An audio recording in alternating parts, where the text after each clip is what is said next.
Ever since I was a young boy, I played the silver ball. From Soho down to Brighton, I must have played them all. But I ain't seen nothing like him in any amusement hall. That deaf, dumb, and blind kid sure plays a mean pinball. He stands like a statue, becomes part of the machine, feeling all the bumpers, always playing clean. He plays by intuition, I never seen him fall. The deaf, dumb, and blind kid sure plays a mean pinball.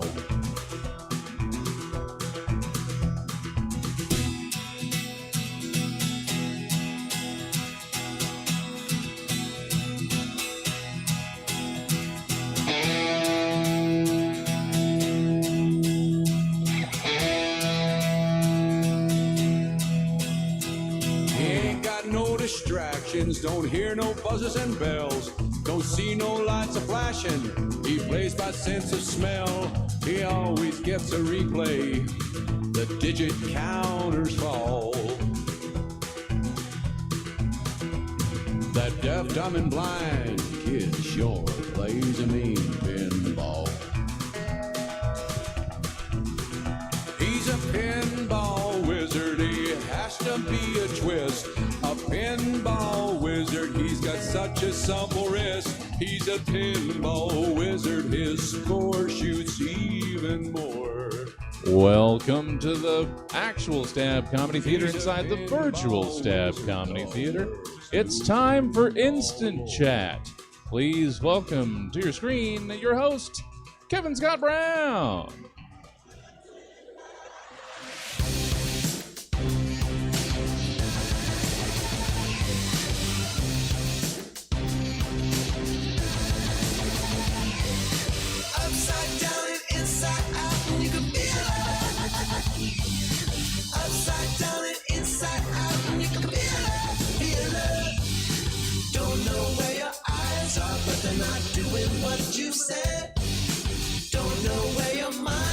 You're looking like you're on the very edge of the stage. There you go.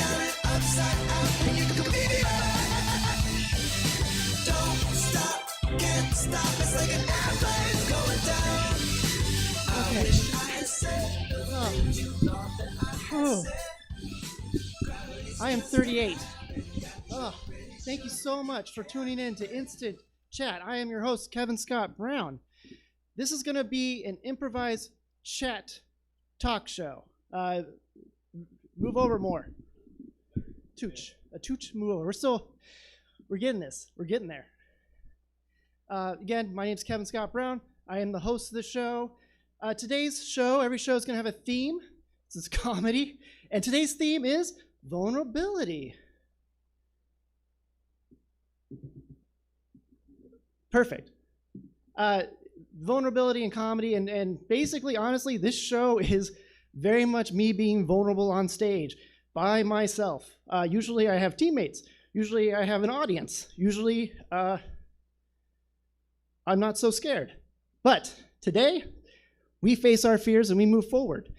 I'm going to quickly run down every show that I do like this, how it's going to be different, and the kind of principles I'm looking at when I do a show. So these are kind of like my comedy, my life principles that I always put into everything I do. And here we go. This is the first one. You are enough. You, me, Jesse, we are enough. We don't need to bring anything else. Who we are as individuals is exactly what we need to put on stage and into our lives. I'm not the fastest, I'm not the smartest, I'm not the most well-spoken. But every day I'm going to put as much as myself into this as I can. Simple enough. Number 2, everything means something. Every little bit, every little touch, everything I do has meaning behind it. It's not any wasteless effort, except for this part right here. This is pointless. When we're on stage, when we're talking to people, every little thing does mean something.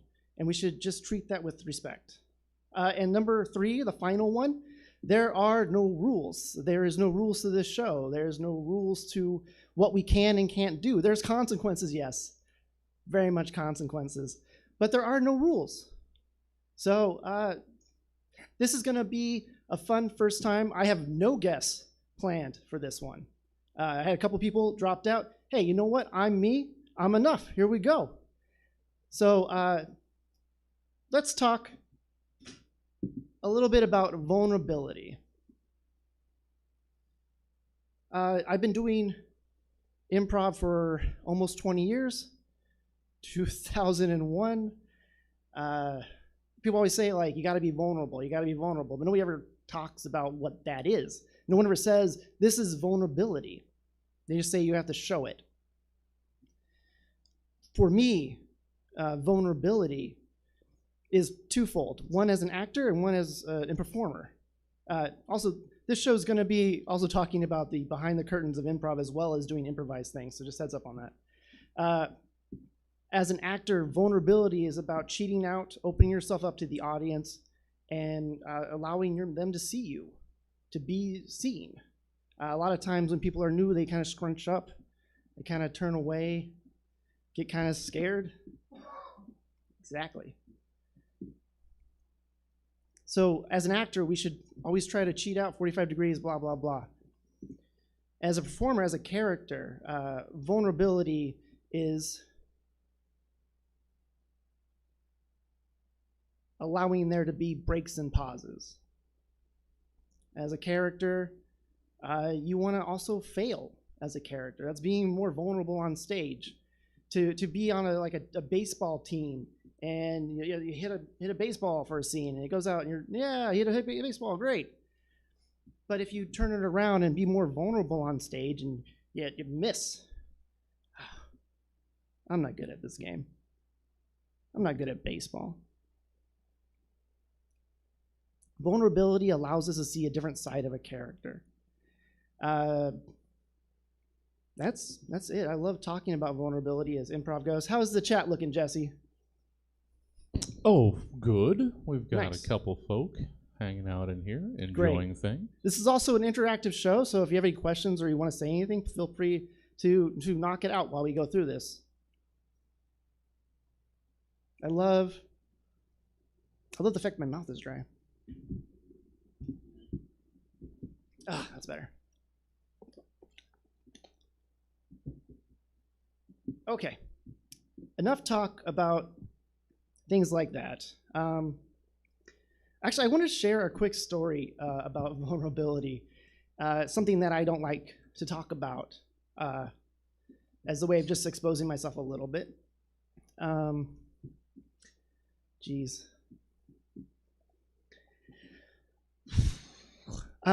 got into improv because I was 19 and engaged into someone, like to be married to someone, and they broke up with me.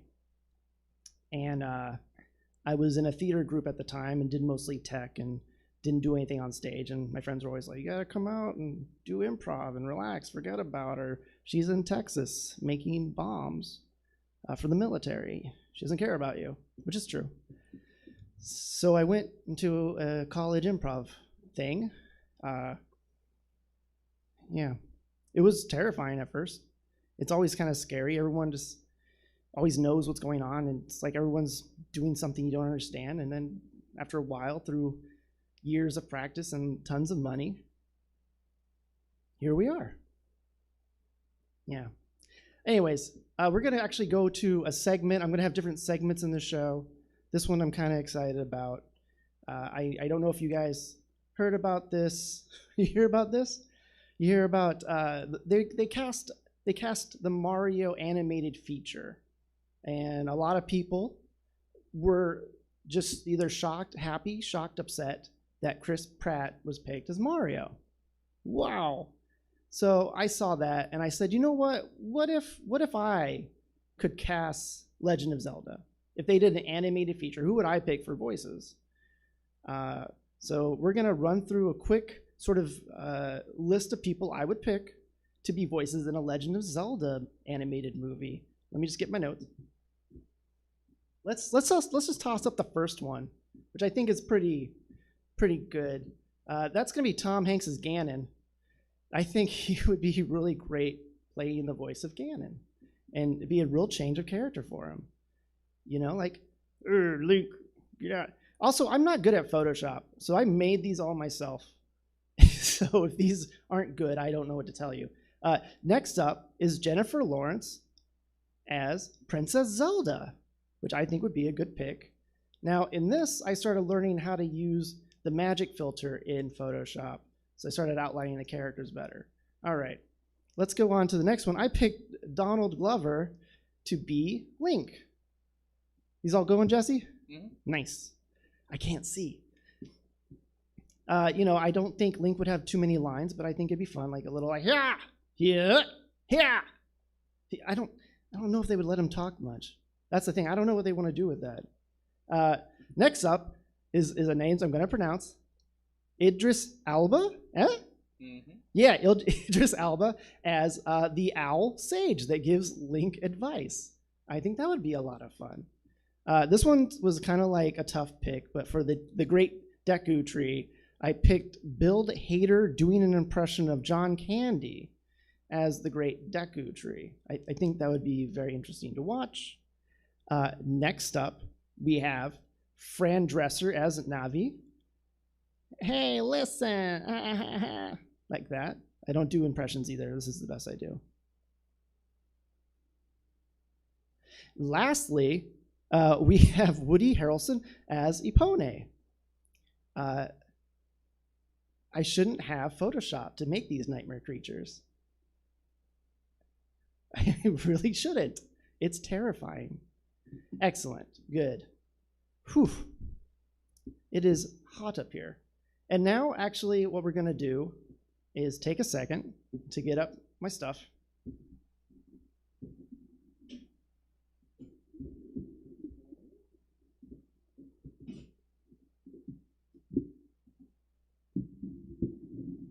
Thank you. Oh, thank you.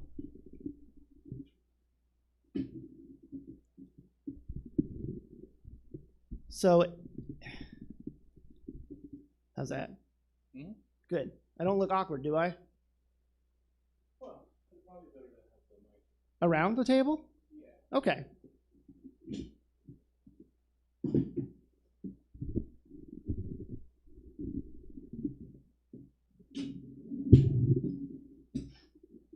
There we go. Okay. So in addition to improv and comedy, I've been playing role-playing games for almost 20 years. The same woman who I was engaged to introduced me into role-playing games. The first one we played was Tunnels and Trolls. So I wanted to actually try something completely different. I don't know if anyone's ever tried this before, but I'm going to try to play role-playing with you watching. I'm going to just set the scenario up. You have a character, and we're just going to go back and forth to see where you end up. I'll put a little backstory into it, and we'll just go from there. So if you're watching anywhere else besides Twitch, jump over to the Twitch so you can comment what you want the character to do. All right.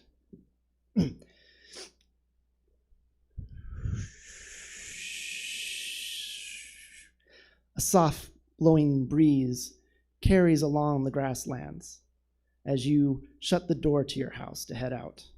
You carry a sack on your side, heavy with weight and a purpose. You bundle up your cloak, you pull up your hood, and you head out on your first adventure from home. The tiny little town has a farm to your left of sheep and goats. And the old man who owns the farm kind of just waves as you leave.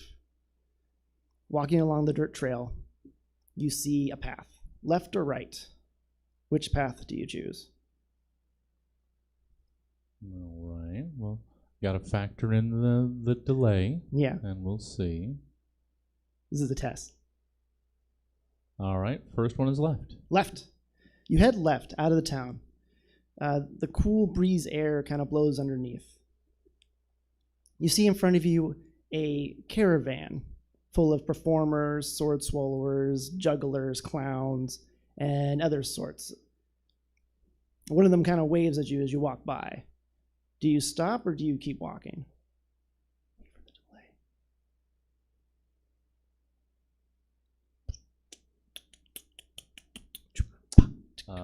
They say stop. Stop. All right. You see a ringleader with a tall hat and kind of dusty clothes. He kind of walks up to you. Where are you going? Would you like to have a ride with us? We are heading towards the sea. The sea is your destination where you're going, so just heads up on that. As you put your things down and look around, there's different performers you could talk to and ask what's going on and tales about the town. You see a juggler, the ringmaster, and a clown. So any of the three you could talk to.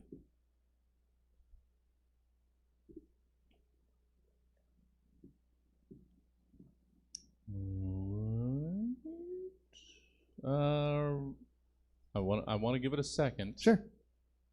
Because one person has been driving the whole thing, so I think it's the second choice. Even though Aubrey, it makes sense. We're gonna go.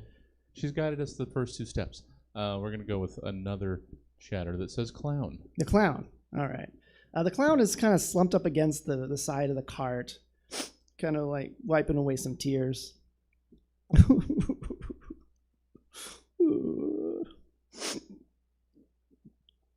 What do you want to say to the clown?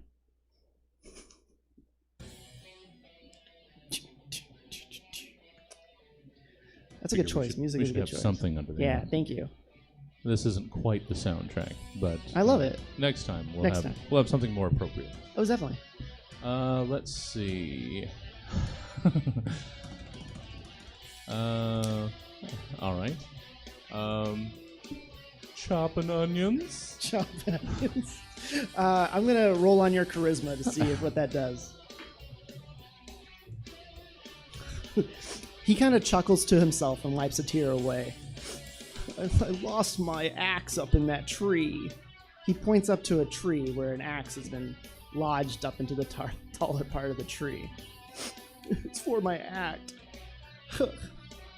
I like to cut things all screaming. Doesn't seem to be a good clown. He asks if you could get the axe for him. Did you want to try? Let's see if this is more in line. It's a little. Get some Lord of the Rings theme. Yeah, I need to actually. Let's see, because that was not in theme. So let's see. I'll see if I can find something. While I wait to see if anybody has any suggestions for if we're helping this clown or not.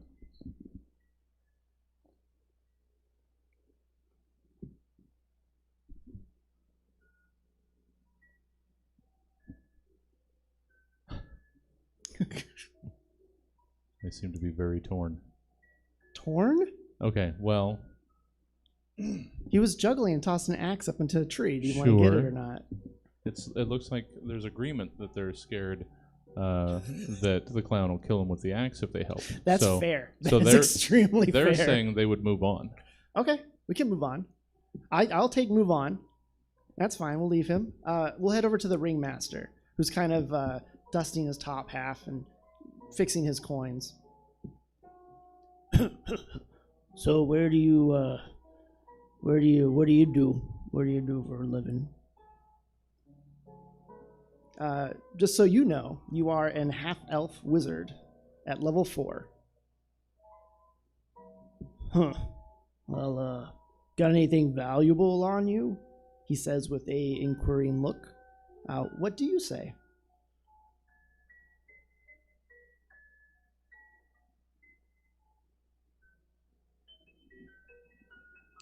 So we've got two players that are sort of two chatters that are sort of driving it. Yeah, you know what? I'm going to go with that one. They say, "I got a heart of gold." Well, that's not really worth a lot in this society. Well, this town's kind of done. We're gonna head out to the coast, so why don't you grab your things and jump in the back with the clown? You gather your things up, though you didn't really take anything out. You hold your spell book and you climb in the back with the clown, and you guys take off. What am I gonna use for juggling? Says the clown. It's gonna take a while to get to town, the next town over, which is the coast town. Did you want to try to rest in this area, or do you want to stay awake?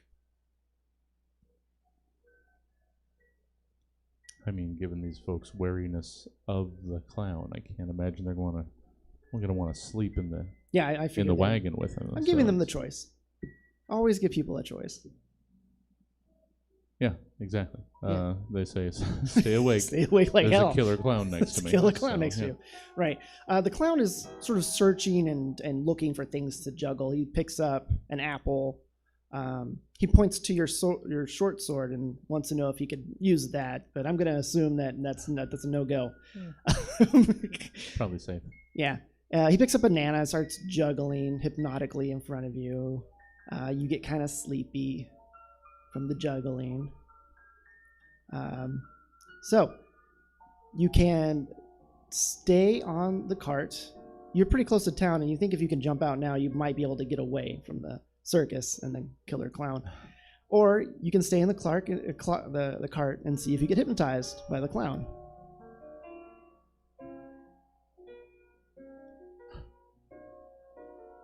I imagine I have a pretty good idea where they're going to go, but let's wait. Yeah. Let's wait and get their act. Out. We're Jump. jumping out. Out, jump. Okay, I'm going to do a quick athletics check. Okay. You didn't twist your ankle, but you got really close to twisting your ankle jumping out of that moving cart. It's not too far as the cart kind of trails along the dirt road. A crisp, dark wind kind of hits you, and you realize it's getting close to nighttime. You start walking towards the coast town, the town that you're headed towards. Let's call it Glimmer Coast. You get closer and closer to Glimmer Coast. You see trees, you see birds, you see the forest sort of change over from day to night as it gets darker. You start hearing more animal noises.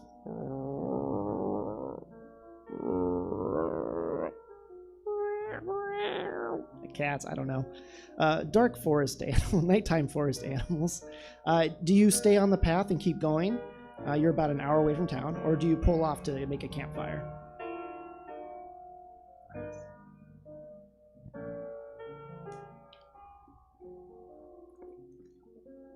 You can always do a perception check or a wisdom check or something like that to see what your brain thinks. Well, they seem to think those cats need a cough drop. Oh yeah, they definitely do. Yeah.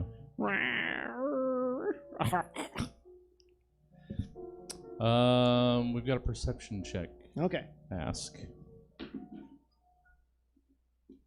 From what you can tell is that it seems pretty safe to walk all the way to town. Oh. That is what your perception says.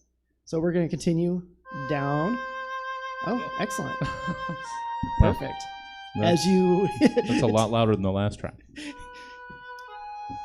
As you venture closer and closer to town, the lights of the city sort of fill up the night sky. And in the far distance, you can see the sea roll in and out. The salty breath of fresh salt air hits your face as you enter the town. The town is a pretty big town, bigger than your hometown. It has two different inns. It has an inn closer to the ocean with an oceanside view called Sea Breeze Inn, or an inn that's farther inland that's cheaper, and it's called Mary's Inn and Bakery. So you have 50 gold on you to spend in the town. The coast one costs 10. The Mary's Bakery costs 5 gold. So where would you like to go?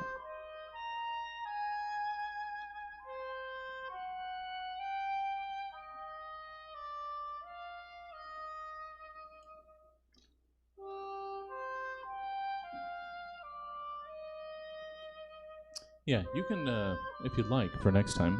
Yeah. Definitely, if you want to keep doing the role playing, go ahead and curate like a playlist.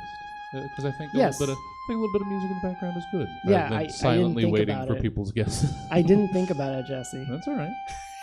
just saying. In All the day of technology, I thought it was instantaneous gratification. right. So I like this song, honestly. yeah. So saying YOLO, gotta live it up. 10 gold for the 10 end. gold. 10 gold. You go into the sea breeze, you pay your 10 gold, you get a nice view of the ocean. It's the comfiest bed you've ever slept in.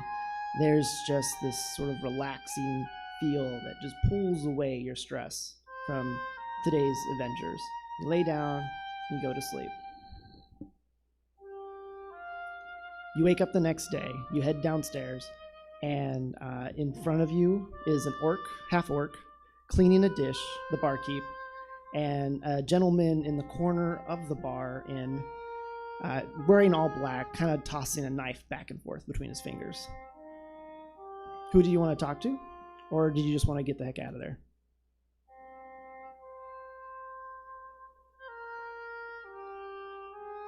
Oh, and as an elf wizard, your intelligence is also extremely high, so...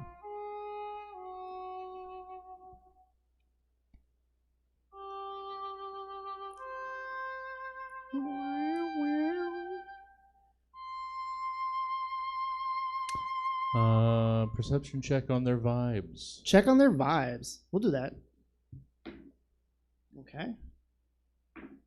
Okay. All right. You check on the vibe of the barkeep, and you get like a friendly sort of vibe from them. He kind of nods to you and smiles. The dude in the corner is shady. Shady as F. You definitely get the feel that this guy's up to no good. Bad vibes. Bad vibes.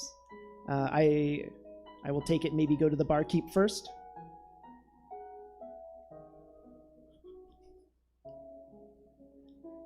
This is technology. This is technology.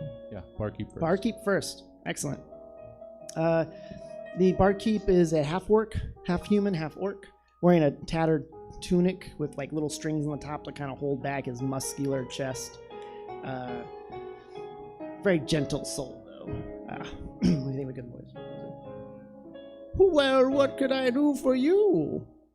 He says with a smile, with teeth sort of sharpened. Let me guess, some breakfast, eh? He turns around and brings you a plate of eggs and bacon on the house. Your 10 gold covers you for breakfast, but not lunch or dinner. They're a little bothered. Yeah. By his voice, tattered appearance here. That they feel like they don't pay him enough at this pricey hotel. You're right, they don't. He works there. He's not the owner. Also, he's kind of shunned through society because he's a half orc.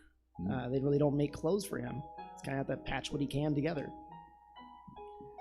And they're very excited about free bacon and eggs. Yes, of course. They love it here. Yeah, they love it here. Where were we? So, if you're heading out of the town towards the coast, be careful. There's bandits afoot. You might want to go around and head towards the east side. Well, they've got plans here. Oh, they they're do? All right, let's hear it. They're Are we just taking the orc shopping? they're picking up the stray. They feel he deserves better, and they want to take the orc with them. Okay, all right. I did this on purpose. This character has the lowest charisma I could give it. So, all right. Nope. The orc, the half orc, whose name you didn't even ask for. He says he's fine. He's happy. He works here. He's fine. He's not a prisoner or wink. He's great. He's doing great. He doesn't need to be taken in. He's all right. He likes cooking and taking care of people. But he does warn you that there's bandits if you go the normal way, but you can go around to avoid the bandits on the other side of the coast. They're still worried about his mental well-being and lamenting learned helplessness. All right, fine. You know what? Yeah. Fine. Okay, fine. All right. You know what? Natural 20. Natural 20. You happy? You happy now? The orc has joined your party. The orc he's a chef. I don't have a sheet for him. He will just be there. He takes off his apron that he doesn't even wear. It's just an apron he keeps on the wall. He takes it, throws it down. He tells his boss that he quits and that he's joining you and that you're going to pay him better than the place paid him. And he has now joined your party. Congratulations. Yeah. No, yeah. They're all about it. They're all about it. Great. You and the orc, the half orc who shall not be named. They do seem now to be concerned that they've inadvertently promised him better pay. So, well, I mean, it's what he sounded like to me. Yeah. You know, I can't imagine some other way. We'll see what happens. Yeah. Yeah. You and your party head out of the inn, and you're in a huge town. So this is your chance to go shopping. If you wanted to shop, pick up any items you don't have. You have a spell book, you have a short sword, a dagger, and 1 health potion. But if you have 40 gold, you want to spend it and get anything else you want, let me know. Now. Yeah, they want to get the orc some new clothes. All right, okay. You take the orc to the best tailor in town. He charges 20 gold, and he will make the orc a fantastic outfit made of the finest clothes and silks and fabrics that has ever been known to people on this coast. Is that good? Well, we'll see. We'll see.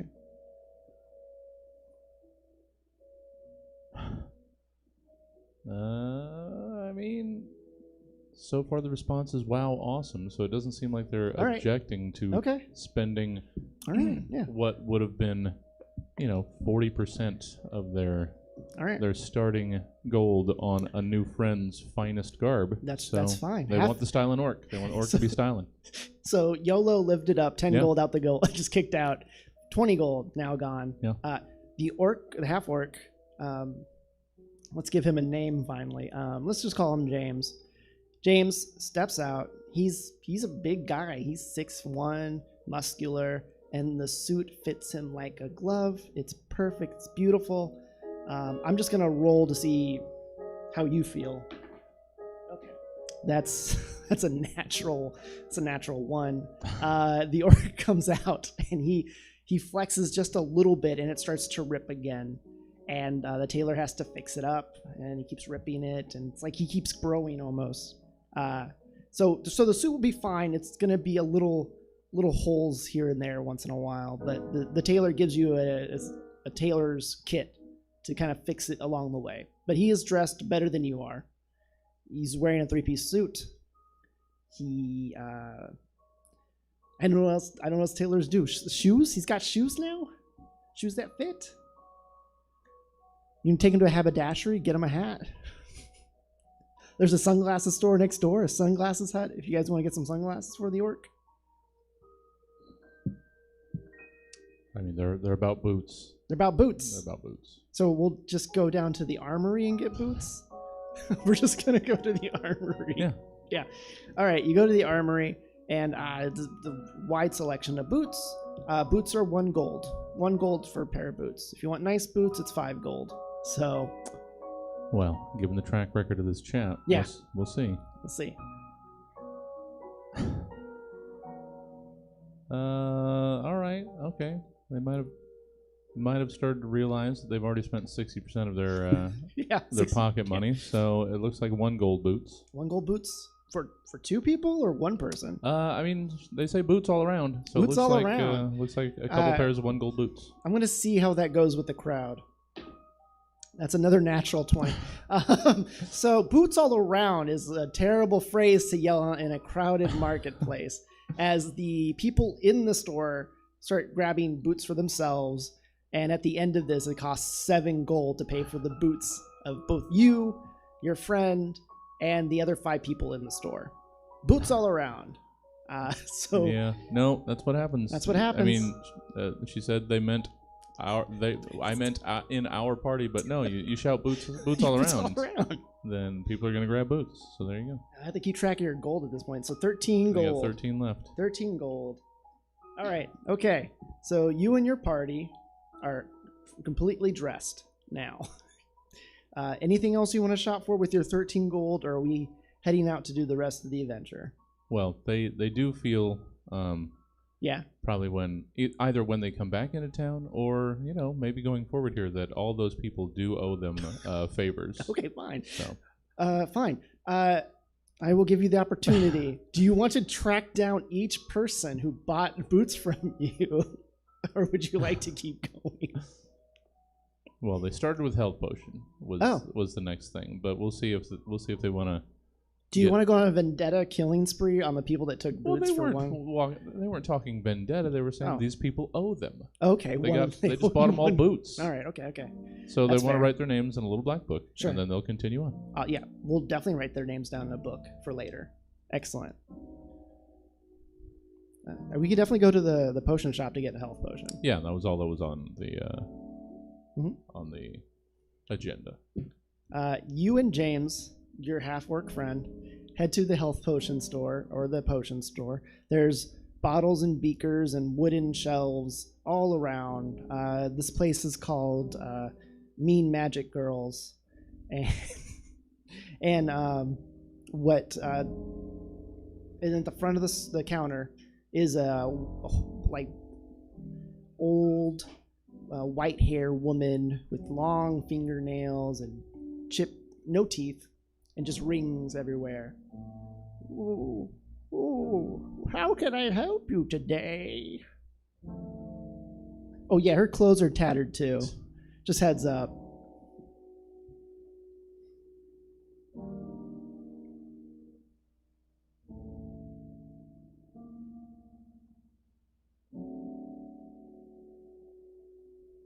You stare at the old woman with your mouth agape. All right, so they've got enough strays, they say, and just oh, so that's the limit, huh? just one health potion, please. That would be 40 gold. You search your pockets, but clearly don't have 40 gold on you. Or you could do me a favor, and I could give you one health potion. I have a lot of rats in the attic. Did you want to go up there and kill them? Of course, always you are very dexterous. You could just swipe a potion on the way out too. There's no rules here. Do whatever you want.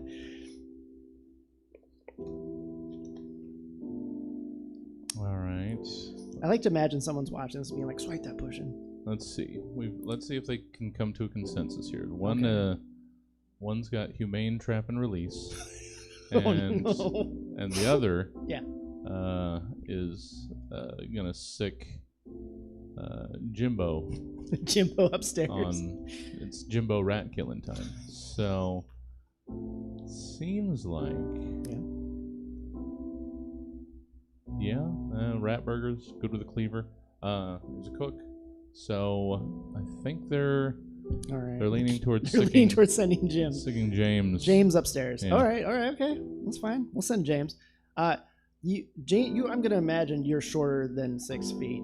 You kind of look at James and smile and nod, and James understands and nods back, and he climbs up the staircase to the attic. We'll just see how this goes.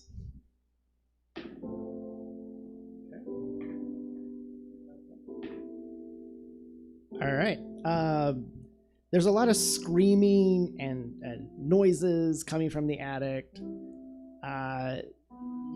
You and the old lady have a nice conversation about tea.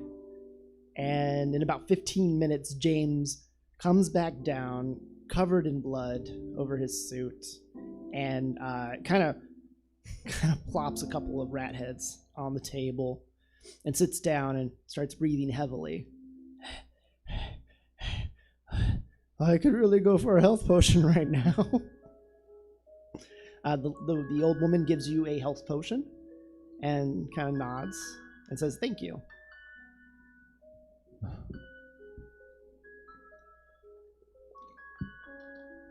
The James has a couple bites from rats on him, and let's do a quick insight check.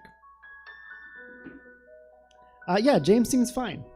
You don't see anything wrong with James. Well, he was also asking. I mean, insight was probably the same, but asking for a medicine check. Medicine check. I will do that. I'll give you a reroll on that. Okay. 13. So we're gonna say that he seems like he could be poisoned from rat bites. Maybe poisoned. It's a tough call. All right. I don't know if James is gonna make it. He took a couple beats of rats. All right. It seems fair, all the work done. This goes above and beyond what was initially sort of negotiated. So they want to ask for some rat antidote. Oh, from the old woman? Yeah. She'll give you one for 10 gold. You can try to persuade her to do less. Rat antidote. Good old rat antidote. Well, I mean, if you have rat poison, you can have rat antidote. If there are poisonous rats, there has to be an antidote. Rat antidote. Yeah. She'll give you a vial of anti-poison for 10 gold, which is a steal. But you can always barter for less. You can do whatever you want. You can make it yourself. Persuasion check while crying and holding hands. Okay. I'll give you an advantage on that. All right. Okay, fine. She knows that the old woman who runs the shop knows she's not making any money off this deal. There's no money to be made selling it to you for 5 gold, which is a goddamn steal. I'm going to assume you take 5 gold. I don't know. They've already sunk, let's see, 27 technically into James. All right. Good? Yeah. Okay. I'm going to take the antidote for 5. 5 it is. That's Antidote. true. They got him into this mess. They got to take care of it. Yeah, I think James is going to be taken out some way or another in this mess. All right, yeah, so James takes it, feels much better. He's fully restored, super effective. He is up and ready to go.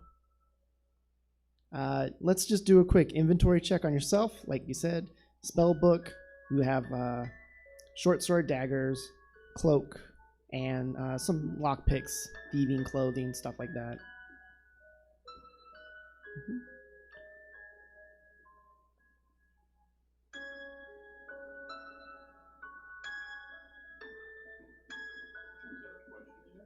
Oh, I didn't know what you guys wanted to do after you fixed James.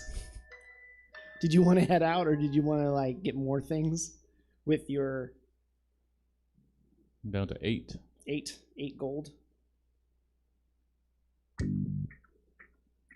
Oh yeah. That went too far. Back up here. Time to go and avoid bandits. All right. Yeah, so that's the option. We can either go towards the bandits or avoid them. I'm going to take avoid bandits. You start heading out of town. The wind kind of hits you in the face. There's a sharp turn that heads into the ocean. You avoid it. It says, watch out for bandits. Clearly there's bandits. They're all over there. You keep walking down the street, and you hit a forest. And the goal that you're looking for is a sort of alcove on the beach. It's through that forest. That's all you have to do. Go through the forest and find the alcove. Also, one thing I want to mention in your spells, you do have a level 5 fireball scroll, one-time use. Well, I think we're also getting ahead of ourselves. Oh, sorry. Because if it's a sunny day, they want to head down to the river and wash James's suit. Okay, we'll go down to the river. I'm gonna assume a delta of some sort that runs into the ocean. It curves along. You head down to the river and I guess wash the blood off his suit. Yeah. So he's crisp and clean. It's a 20 gold suit. We're gonna I know. Take care of this. 21 with the boots. Well, yeah. I mean, I count it as 27. 27. Because those he boots did cost. It did 7. cost 7. Yeah, James is great. He's 100% ready to go. He has a chef knife, and that's it. I don't think he can do anything else besides hack with a chef's knife. All right. I don't know that this is helping the campaign, but Yep. they are thoroughly complimenting the DM. Oh, thank you. So You get what you want, I get what I want. All right. So next step, dry suit in sun. Okay. sing songs around the fire, Sure. and then they'll go. All right. You do all that. You take off his clothes. It's really awkward, but also just bonds you both as a team. He feels so entrusted to you, and he trusts you with his life. Like, this is more than a job to him. This is it. This is it for him. He ends and begins with you. You sit around, you sing some songs. James does actually know how to perform. He is a performer. And he failed. He tries to sing, "A sun will come out tomorrow, and the sun tomorrow." He tries to sing. It fails miserably. It scares away some birds. Yeah, and you guys enjoy a healthy snack together of rat burgers. And you guys head, I'm guessing, I'm just gonna assume we're gonna head towards the forest, towards the alcove.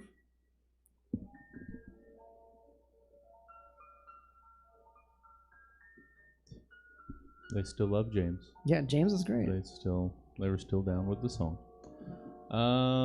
Yes, forest time, whichever way the bandits went. Okay. So no bandits, straight to the forest. All right. It's a very short trip from where you are right now through the forest to the alcove. You start going deeper into the forest, and it feels like, though you know it's daylight outside, it feels like night inside the canopy of the forest. You start hearing rustling in the tree tops, something kind of passing back and forth fast. From your passive persuasion, it definitely feels like an animal of some sort. Do you check it out, or do you just keep going?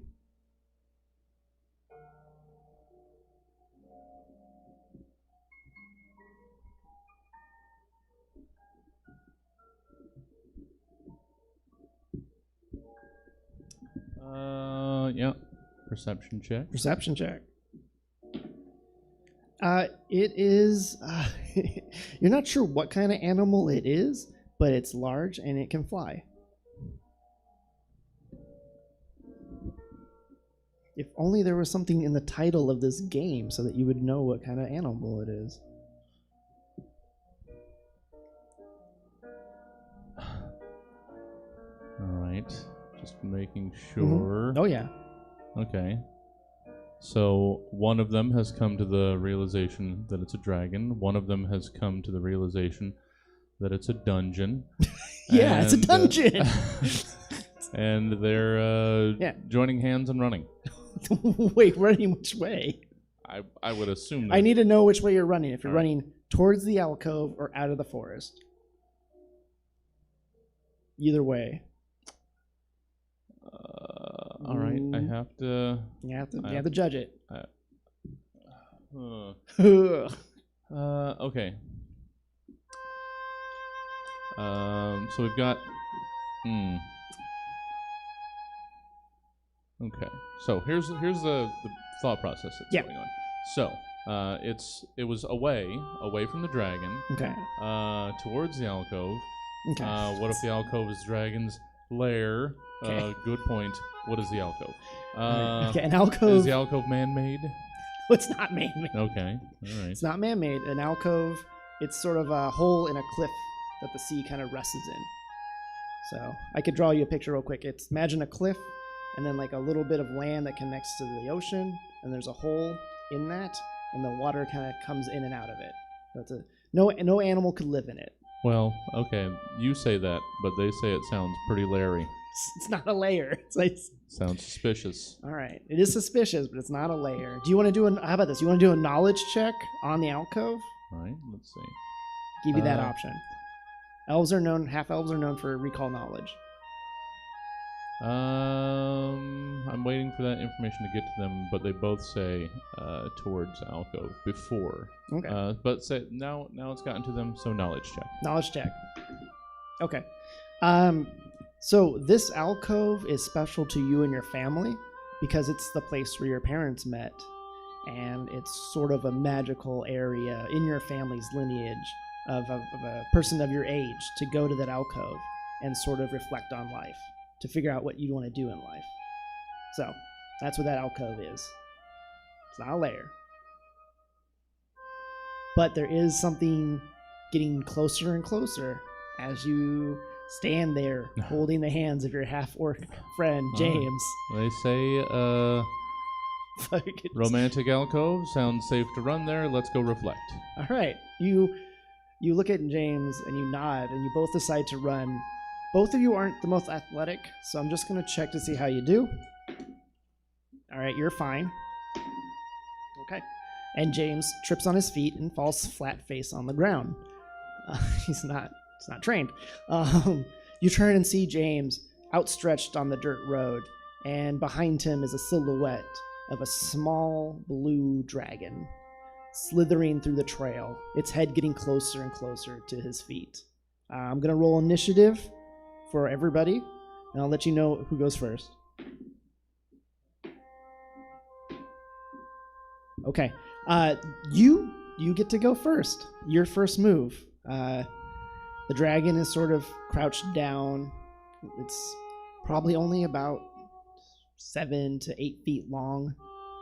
It's a baby dragon. Okay. Well, while that information reaches them, Yeah. I'll catch you up on where they were. Sure. One, they were all screaming no. Yeah, definitely. The initial reaction was help James up. At least it's small. At least it's small. It sounds cute. It Let's might make be cute. friends. Could try to charisma that dragon. Well, next came let's get them all. Nature Yeah. check or Arcana check. Okay. Whatever is best for dragon. Okay. And can we throw a snack at the dragon? So, Snacks.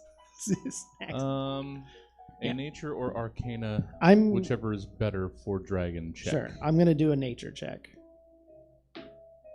Okay. From your knowledge of what dragon it is, it's a electric blue dragon. It can shoot electric sort of breath at you, and it's a baby dragon.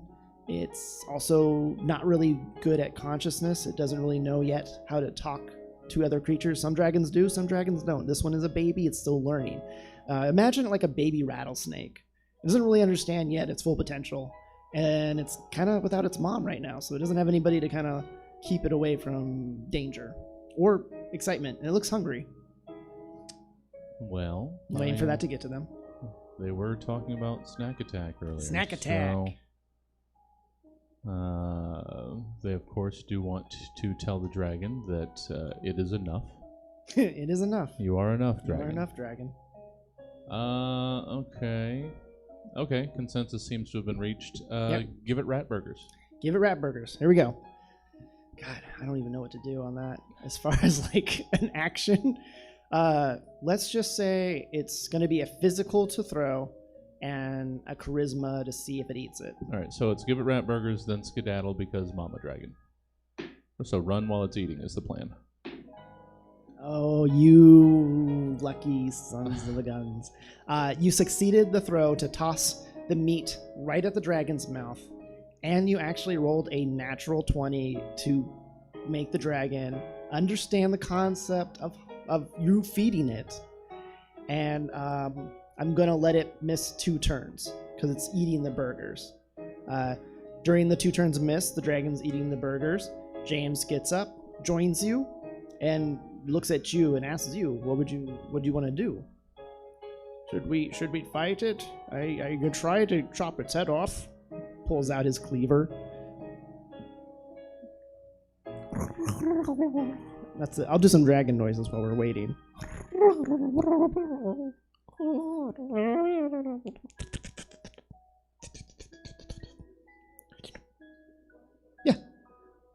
Yeah. Hmm? I have my clock right here. We're almost there. Okay, yeah, that makes sense. They seem to be, well, at least the first reaction is run. All right. I'll take it. I'll take run. We'll take run. We're going to run to the Running alcove. towards the alcove. Alcove. As long as nobody fails. Okay.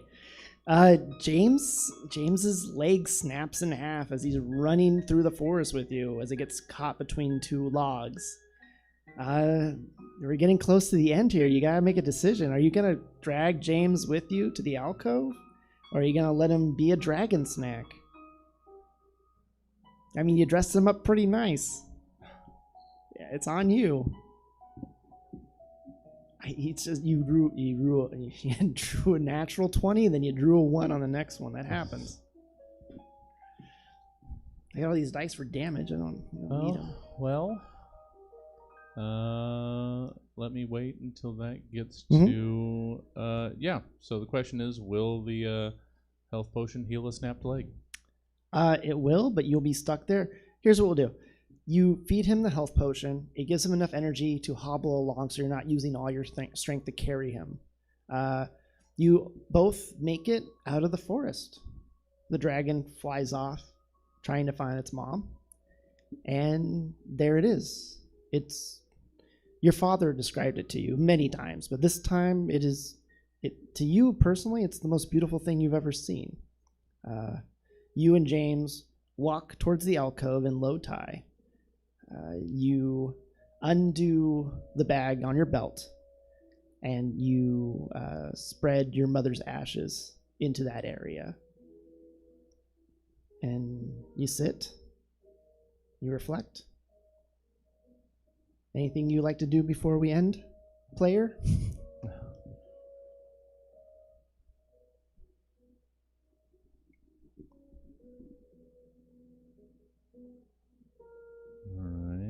Let it get to them. Let it come back. Let it get to them.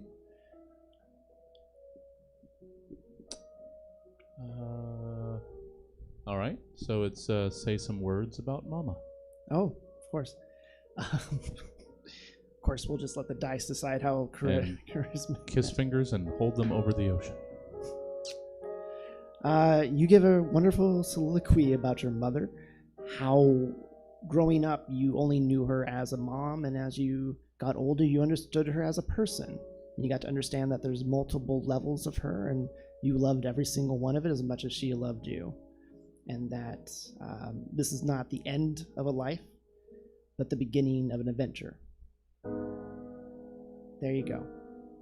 We're going to probably end on that note. And before we go, thank you so much for playing. This is an experiment. I enjoy experimenting and doing different things. I'm going to kind of end the show with some daily affirmations so that we can just feel like we had a good time and connect and be positive about the experience. So I'm going to say something, and then you say it back in your house. Okay? Let's just do that real quick. I'm going to just trust that you're doing it. Here we go. 1, 2, 3. I am beautiful.